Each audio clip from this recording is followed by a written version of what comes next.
La Cina era impenetrabile in quel periodo, era raramente visitata, raramente filmata, mai filmata in modo omogeneo, in modo comprensivo.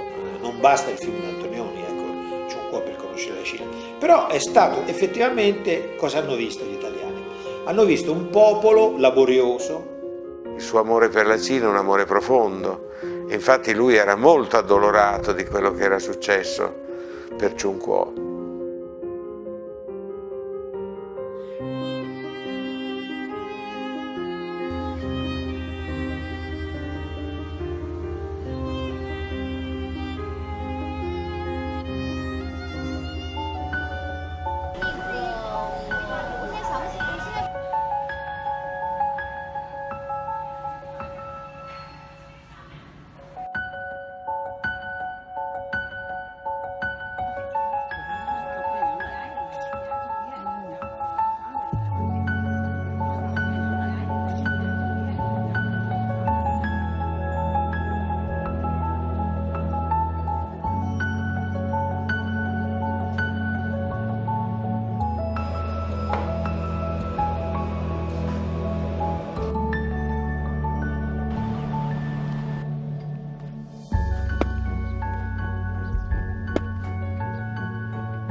的记者不同意见，不让他我说这是代表不了我们中国的实力对话。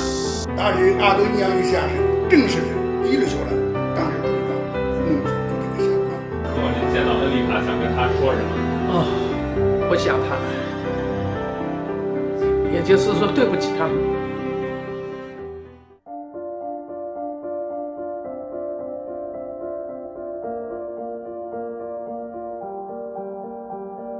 After the critic, he was completely destroyed. It's like when a film failed, is not well accepted.